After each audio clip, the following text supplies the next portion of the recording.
बुनकरों का बिजली बिल माफ करना, ये नीतीश कुमार के पार्टी के लिए फ़ायदा हो रहा है। गिरिधारी यादव भी वोट ले सकते हैं, तो वैसी स्थिति में अगर मुस्लिम वोट का अगर बंटवारा नहीं होता है तो यादव का तो कुछ बंटवारा होगा ही। जेडीयू और अख्तरुल इमाम जो ओवैसी की पार्टी में हैं, उनके बीच में अब लड़ाई हो गया है। पैनोरमा ग्रुप, जो सोचता है वो करता है। आपके अपने सपनों का आशियाना।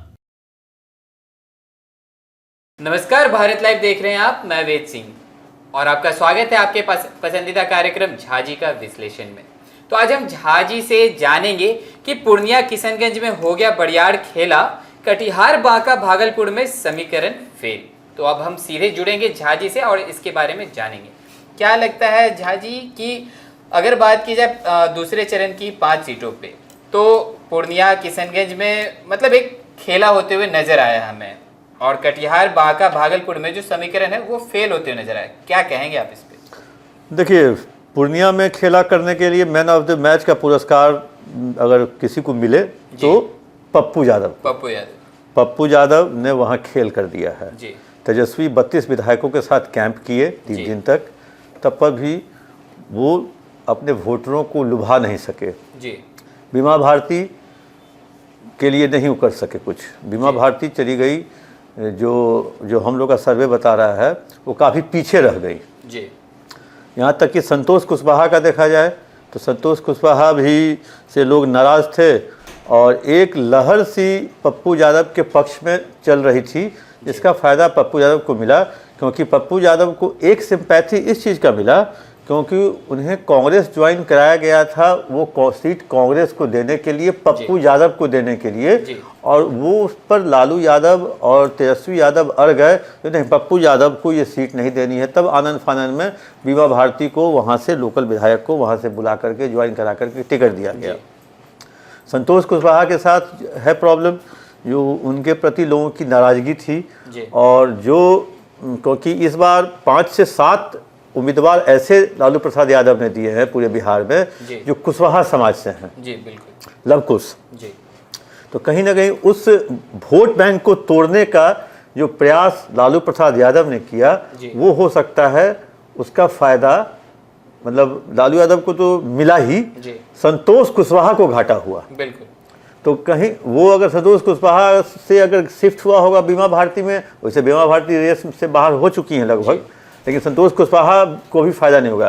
तो मैन ऑफ द मैच अगर कहें पूर्णिया का, क्योंकि लास्ट में खिलाड़ी को मैन ऑफ द मैच मिलता है अच्छा बॉलिंग, अच्छा बैटिंग, अच्छा कीपिंग के लिए, तो पप्पू यादव अभी तक में बेस्ट प्लेयर के रूप में वो खेला करते हुए पूर्णिया में देखे गए हैं, और पूर्णिया में काफ़ी कॉन्फिडेंट भी वो थे। पूर्णिया का जो सर्वे सारे पत्रकार ने किया, चैनलों ने किया, उसमें पप्पू यादव अभी बढ़त बनाए हुए हैं। अब बढ़त तो 4 तारीख को चलेगा पता, जो टेबल पर कितना कौन बनाए हुए हैं, लेकिन अभी तक के जो जनता के लब्बो लुबाब में जो बातचीत जो हुई है उसमें वो बढ़त बनाए हुए हैं। अब रही बात दूसरी सीट किशनगंज की। किशनगंज में कांग्रेस के विधायक जो हैं वो वर्तमान में हैं, विधायक हैं। जेडीयू ने मुजाहिद आलम को टिकट दिया है, और यहाँ खेला कर दिए हैं ओवैसी की पार्टी, एआईएम के पार्टी के जो प्रतिनिधि हैं अख्तरुल इमाम। तो एक तरह से कहें जो अब जेडीयू और अख्तरुल इमाम जो ओवैसी की पार्टी में हैं, उनके बीच में अब लड़ाई हो गया है। तो वैसी स्थिति में अब जो वर्तमान जो सांसद हैं, जो कांग्रेस के जो सांसद मोहम्मद जावेद, तो अब उनकी स्थिति उतनी अच्छी नहीं दिख रही है। ठीक है, तीनों मुस्लिम कैंडिडेट हैं, वहाँ 70 से 80% जो वोटर है वो मुसलमान हैं, उसके कुछ फॉरवर्ड भी हैं। तो वैसी स्थिति में वो फॉरवर्ड अगर वो कहें जो जेडीयू की तरफ जाता है तो इसका फ़ायदा उनको मिल सकता है, क्योंकि लवकुश समाज जो है वो, और जो और भी कुछ जो जाति हैं वो वहाँ पे हैं, और वो बिहार में सब जगह है। तो ऐसी स्थिति में वो अब वहाँ लड़ाई ओवैसी की पार्टी के कैंडिडेट और जेडीयू के पार्टी के कैंडिडेट में मुख्य लड़ाई हो गई है। तो यहाँ का जो मेन खेला कर दिए हैं वो ओवैसी की पार्टी के अख्तरुल इमाम ने कर दिया है खेला, और उसी में कांग्रेस जो है थोड़ी सी पीछे होते हुए नजर आ रही है। नेचुरल सी बात है, जब आमने सामने दो की लड़ाई होगी तो तीसरा जरूर पिछड़ेगा, और इस दो में भी एक ही जीतेगा जी।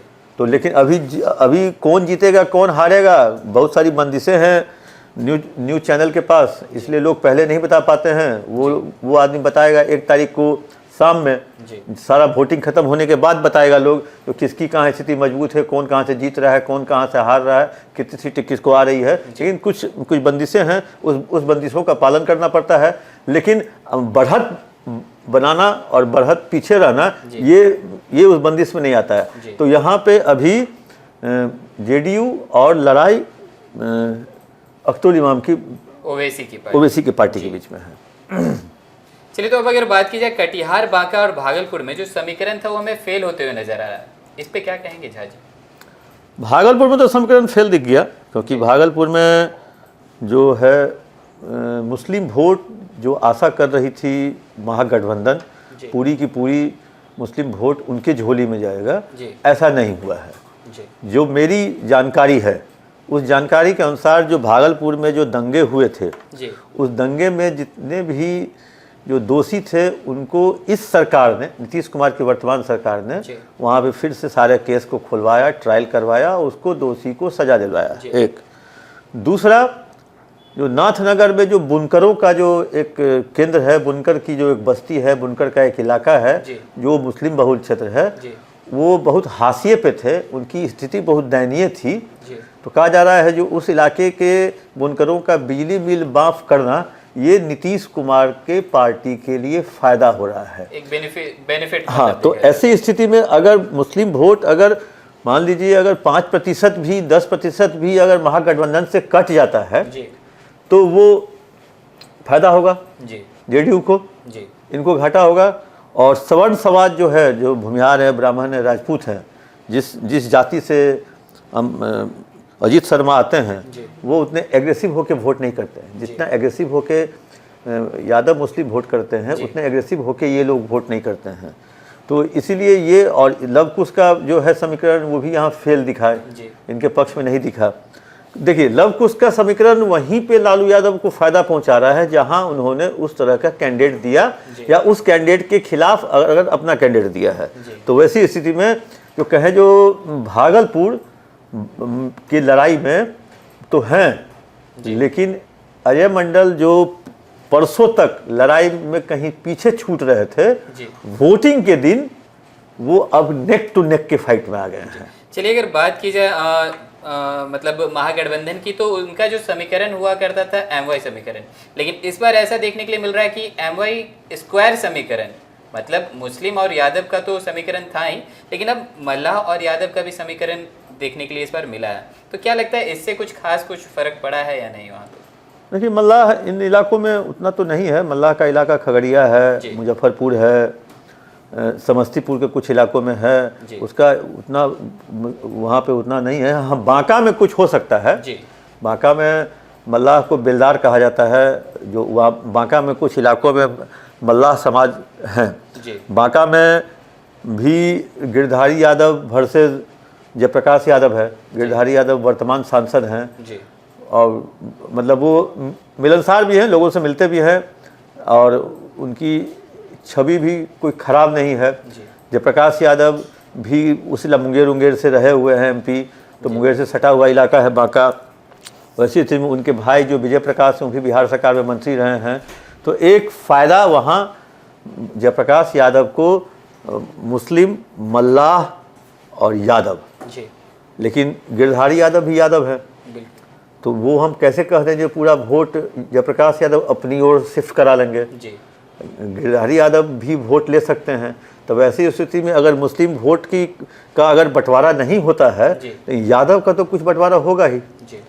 और साथ में बीजेपी की स्ट्रेटजी, बीजेपी का जो अपना लव कुश का जो वोट बैंक है, ब्राह्मण, भूमिहार, सवर्ण समाज से जो आते हैं, राजपूत, उसका उस पर अधिकार अभी भी बीजेपी अपना मानती है।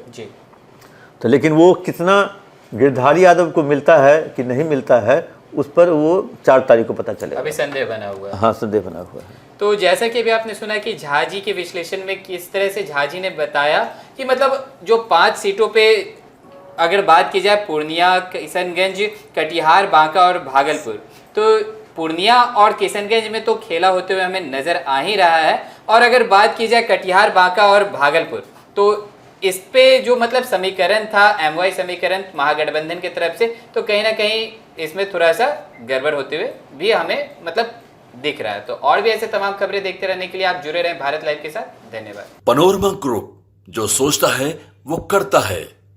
अगर ये वीडियो पसंद आई और वह बिहार के राजनीति और बिहारियत से सरोकार रखेनी तो सब्सक्राइब बटन दबा के चैनल के सब्सक्राइब कर ली। ओजे एगो घंटी बा, ओकरा बटन दबा देला से कुल सटीक और मारक खबर रुआ मुफ्त में मिल जाई। अगर रुआ पत्रकारिता के हमनी के नया प्रयोग में सहयोग कर चाहतानी तो ज्वाइन बटन दबा दी। पेटीएम नंबर नोट कर ली 9386816700। धन्यवाद।